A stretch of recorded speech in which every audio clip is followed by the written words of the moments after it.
Hello and welcome everyone to a new video on your channel, Mr. Tech Tips. Before watching the video, don't forget to subscribe to our channel and to like this video. In today's video, I will show you how to change your TikTok profile picture. To do this, you just need to go to your TikTok account, and after that, go and enter to your profile, and after that click on edit profile. As you can see, there is a button like under the following option. Click on it, and after that, as you can see, there is a button on the top below your picture called change photo.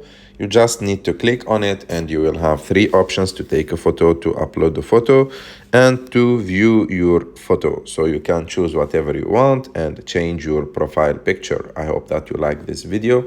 If you like this video, don't forget to subscribe to our channel, and see you in the next